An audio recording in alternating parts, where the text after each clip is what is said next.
de ce qui me paraît effectivement la question centrale là-dedans, le mal, et plus précisément, parce que c'est pas le mal, c'est le diable. Puisque Jésus lui dit, Jésus parle de Satan, il dit que Satan est entré en lui. Qu'est-ce que Satan? Ce sont les apôtres qui disent ça. Jésus ne le dit jamais. Bon, alors non, il dit l'un d'entre vous, l'un de vous est un démon. L'un de vous est un démon. Qu'est-ce que c'est que Satan et qu'est-ce que ça veut dire dans la configuration de l'époque? Qu'est-ce que ça veut dire pour un apôtre judéo-chrétien de cette époque-là? Satan, c'est Lucifer, Satan, c'est le porteur de lumière, Satan, c'est celui qui a donné aux hommes les arts et les lettres que Dieu avait tenus enfermés sous 7 sceaux, sous des sceaux. Et donc Satan, c'est d'une certaine manière l'intelligence, c'est la clairvoyance, c'est la pénétration, c'est tout ça Satan. Alors moi j'ai tendance à penser que le fait que Judas soit Satan, ça veut dire que dans ce groupe, dans cette cohorte d'apôtres, Judas était celui qui, de manière immanquable, était le plus à même de deviner, de reconnaître ce que Jésus annonçait en ce moment et de reconnaître le Fils de Dieu en Jésus. J'ai tendance à penser que ce message, qu'aucun des 11 autres... Grâce au diable, bon, bien alors entendu. vous admettez l'existence du diable. Ah, jamais l'existence du diable. Et comment? Bien sûr, jamais l'existence du diable. Mais je dis que le diable, on n'aura quand même pas perdu notre soirée complètement. Il reconnaît l'existence du diable.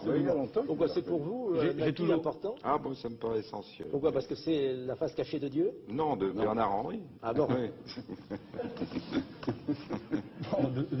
Donc c'est que, oui c'est ça, c'est que justement à cause de cette identification à Satan, moi j'ai tendance à penser que Judas était celui qui avait le mieux entendu et le mieux reconnu, qui était capable de reconnaître à des kilomètres cette identité nouvelle de ce nouveau Messie qui n'avait pas grand-chose à voir au Messie ancien. Les autres apôtres, ils l'appellent le fils de David. Fils de David, ça n'a aucun sens pour le Christ, j'imagine. Judas était celui qui avait deviné en lui et derrière le fils de David ce nouveau Messie, ce fils de Dieu, ce fils de l'homme, comme il l'appelle aux chrétiens. C'est que moi je pense qu'il est urgent, on parle de réhabiliter Boukharine ici ou là, je pense qu'il est urgent de réhabiliter Judas. Voilà ce que je voudrais que vous compreniez. Et qui est que Judas était celui, non, qui n'a pas changé du tout, que Judas était, en raison même de la présence de Satan en lui, c'est-à-dire de cette puissance de lumière et d'intelligence, le seul probablement à croire ce que les 11 autres apôtres se contentaient de savoir, et encore savoir pas tout le temps. Parce que généralement, par exemple, lorsque Jésus leur demandait de rester éveillés, ils s'endormaient, lorsqu'il avait besoin d'eux, ils s'enfuyaient, etc. J'attends avec impatience que vous nous écriviez le testament du diable. Hein?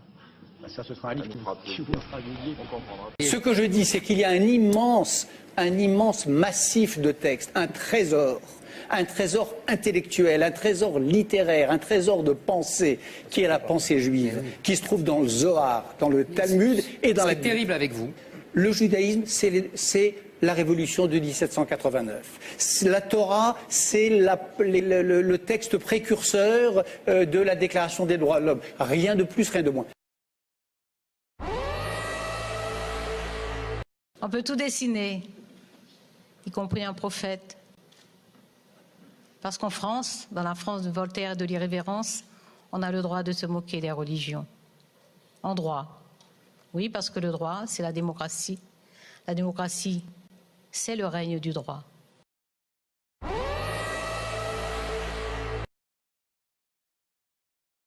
Marc Trévidic, juge antiterroriste au tribunal de grande instance de Paris, auteur, je le signale entre autres chez Jean-Claude Dattès, de Terroristes, les 7 piliers de la déraison. Vous restez... Donc en septembre, octobre, une bonne fois pour toutes, il va falloir savoir si on se moque de nous ou pas. Voilà. Marc Trévidic, juge antiterroriste au tribunal de grande instance de Paris, auteur, je le signale entre autres chez Jean-Claude Dattès, de Terroristes, les 7 piliers de la déraison. Vous restez... Donc en septembre, octobre, une bonne fois pour toutes, il va falloir savoir si on se moque de nous ou pas. Voilà. Marc Trévidic, juge antiterroriste au tribunal de grande instance de Paris, auteur, je le signale entre autres chez Jean-Claude Dattès, de Terroristes, les 7 piliers de la déraison. Vous restez... Donc en septembre, octobre, une bonne fois pour toutes, il va falloir savoir si on se moque de nous ou pas. Voilà. Oui, bonjour madame, ici monsieur Morin. J'aimerais contacter par téléphone maître Baudouin Patrick. Alors, je vais voir avec son assistante. Hein, merci madame. À propos de quelle affaire, c'est très très grave madame. À propos des 7 mois de Tibérine, etc. Voilà, j'ai une vraie info. D'accord, ne quittez pas, merci. Merci madame. Allô? Oui, bonjour maître Baudouin. Oui. Ah, bonjour monsieur. Bonjour, oui. Je suis très content de vous entendre. Voilà, c'est très délicat. Bien entendu, c'est un pseudonyme. Oui. Excusez-moi monsieur. Mais voilà, j'ai des preuves formelles, vraiment formelles. Ça fait 8 ans que je travaille d'une manière inconventionnelle, mais tout à fait légale et légitime même. Et j'ai des preuves formelles que ceux qui ont, non pas assassiné, mais fait assassiner, sont les mêmes que les Brigades Rouges 666, le groupe M5, AZF. Oui, monsieur. Breivik. Voilà, ce sont les mêmes. D'accord, d'accord. J'ai des preuves formelles, monsieur, très très graves. Et ce sont même pour les mêmes raisons pour lesquelles à peu près 34 pays africains veulent quitter le corps pénal international. Voilà. Il est bel et bien un plan d'attaque généralisé contre l'humanité, axé sur 2 points. La prise de contrôle de nations entières et une réduction globale des effectifs humains sous couvert d'énergie fossile. Mais en vérité, au nom de vieilles croyances. Voilà. Madame M. Mitterrand, je crois aux forces de l'esprit. Le siècle prochain sera social. Il l'avait annoncé aussi le 10 octobre 1967. Voilà. Et j'ai les preuves aussi, enfin bref. Voilà. Bon, écoutez, merci. Monsieur, j'ai des vrais documents et le problème, c'est de tout foutre en l'air. Toutes les grandes institutions. Bon, écoutez, je vois ça, et puis merci en tout cas de votre appel, monsieur. Je vous prie de m'excuser parce que je suis un peu pressé et je suis sur le point de partir. Bien sûr. D'accord. Est-ce que vous voulez que je vous rappelle? Non, ben, j'ai bien pris note et j'ai réfléchi. Merci, monsieur. Merci. Au revoir. Au revoir, monsieur. Trouillard. Voici le fou contre le roi. Judas contre l'apôtre. Une religion un peu hétérodoxe en ce sens qu'elle s'appuie sur tout un courant qu'on trouve à la fois dans la Kabbale, dans l'illuminisme. Oui, allô? Oui, bonjour, le magistrat Touré de Coucy. Oui. Oui, bonjour, monsieur. Ici, monsieur Jean-Paul Junho. Vous avez du temps, là, un peu? Oui. Merci beaucoup, Mais monsieur. j'ai mal compris votre nom, excusez-moi. Jean-Paul Junho, je suis franco-vietnamien. Oui, d'accord. Voilà. Alors, j'habite habituellement à Lyon. Et Oui. ça faisait des années que je voulais venir au Vietnam pour faire connaissance avec ma famille vietnamienne. Et j'ai 45 ans, donc comprenez un peu l'histoire du pays. Et voilà, c'est qu'on m'a remis un dossier très très grave. Et j'ai décidé de quitter la France et de venir à Lyon pour ouvrir une autre ONG. Et je voudrais vous remettre ce dossier, que vous le remettiez à vos autorités supérieures, et à qui je demande de ne pas amener cette loi qui n'est qu'une charade visant à vivre des êtres humains pour en tirer profit. C'est 223-2. Nous avons des enregistrements, nous avons les circulaires du 29 février 1996, nous savons pourquoi l'État français a fomenté les crimes du temple solaire en même temps qu'il a signé le Conseil européen de Madrid l'engagement formel des 15 États membres en faveur du monnaie unique le même jour. Voilà, nous savons tout, monsieur. Oui. Nous savons tout, puis nous ne voulons pas Est-ce tâcher. que vous m'appelez d'où, de France, là, ou du Vietnam? Je suis ici, dans le Vietnam. Voilà, alors je vais vous le Est-ce remettre. que vous pouvez me transmettre votre dossier par mail ou Non, c'est trop. Non, il y a des des formes électroniques? il y a des, non, il y a des CD, il y a tout ça, il y a des CD, voilà, donc on sait très bien que Vous me déposez à la maison du droit? je vous le dépose à vous personnellement, monsieur. On sait très bien que l'affaire Marc Dutroux, c'est que l'adhésion qui permet toutes sortes d'expériences humaines sur les gens, les enfants jusqu'à la mort. Voilà, pour que l'État en tire profit, notamment par l'addiction, tout ce qu'on veut. Voilà, il y a tout. Bon, ben vous pouvez déposer votre dossier à la maison du droit, mais enfin, je ne suis pas certain que je serai qu'on pourra recevoir parce que là je suis très pris. Mais, non, mais je vais vous le donner à vous personnellement, et vous le donner au ministère de la Justice. Et cette convention que j'ai signée en 93 est très grave parce que c'est la preuve qu'avant même que le 313-4 était mis en place, tout était pris depuis longtemps par M. Badinter. Et l'État français a pris M. Badinter qui représentait l'honorabilité pour mettre en forme en fait la peine de mort par déstructuration, par toutes sortes de moyens, juste sur des enfants. C'est très très grave, nous ne voulons pas de ça chez nous, monsieur. Voilà. Alors écoutez, je ne fais rien contre vous. Hein. Non, nous ne voulons pas de ça. Et je sais que c'était signé au Maroc aussi. Et l'État français ne pense qu'à faire de l'argent là-dessus. Voilà, nous savons tout. Voilà. Et nous savons pourquoi il y a le bien. Vous déposez le dossier la semaine prochaine, hein? Quel jour vous voulez que je passe? Oh ben, dans le jour que vous voulez, hein, vous pouvez passer le lundi si vous le souhaitez. D'accord, vous serez là lundi, monsieur? Hein? Non, je ne fais pas le oui, mais vous pouvez le confier à la bibliothécaire, Madame Agne, qui me le remettra. Madame Agne. D'accord. Agne, voilà. C'est la bibliothécaire qui est à l'entrée. Vous vous rendez compte, monsieur, je ne comprends même pas comment vous arrivez à faire des conférences là-dessus. Parce que c'est ça que vous êtes venu vendre au Vietnam. Comme ça a été signé au Maroc l'an dernier par monsieur Jean-Louis Domar. Bon, s'il vous plaît, je suis au restaurant avec la famille, donc je ne peux pas rester trop longtemps au téléphone. Ouais, d'accord.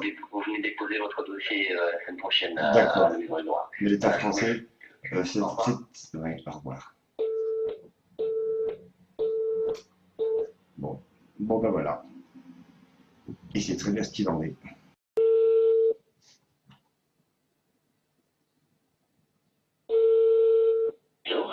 Oui, bonjour, François Taureau-Ducoucy. Oui, bonjour, monsieur. Donc, voilà, il y a un changement de programme. Nous partons directement sur Paris. Je suis monsieur Jean-Paul Yenneau, mais excusez-moi. Nous partons directement sur Paris avec quelques personnes qui sont très en colère. Et voilà, je voulais quand même vous avertir qu'il y a des gens qui sont vraiment très en colère de ce que prépare l'État français et l'Europe. Ils pensent à un petit génocide social. Et il y a des armes qui circulent encore, monsieur, ne sortez pas d'aveugle à vos enfants. Et je préfère, non, vraiment. Voilà. Et donc, voilà, écoutez, nous, on va aller... Donc, vous annoncez quoi, là, vous prenez la... Nous, on va aller directement sur... Non, on vous décharge de ça, on va aller directement voir monsieur le Président de la République, monsieur François Hollande. Parce qu'on n'a pas envie d'être géré. On n'a pas envie d'être géré par des pédophiles nazis. Voilà. Le fichier Zandvoort, voilà. Enfin, mais compris, quoi. Je vous remercie de m'avoir prévenu. Voilà, ouais, sortez pas, monsieur, quand même. Au revoir. Putain, pédophile.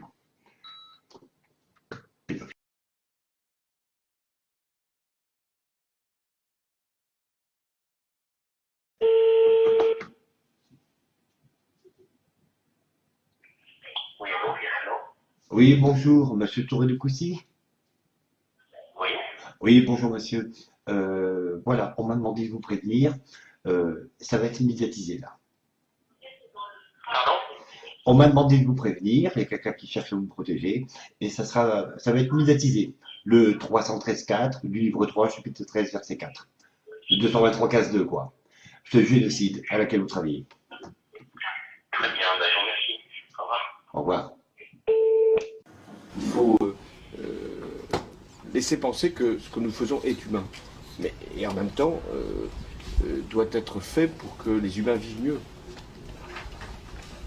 Pas simplement pour qu'on les fasse rêver dans un imaginaire impossible. Il faut laisser penser que ce que nous faisons est humain. Et en même temps, doit être fait pour que les humains vivent mieux. Pas simplement pour qu'on les fasse rêver dans un imaginaire impossible. Et parmi les champions de la liberté de la presse, évidemment, Charlie Hebdo était à l'avant-garde.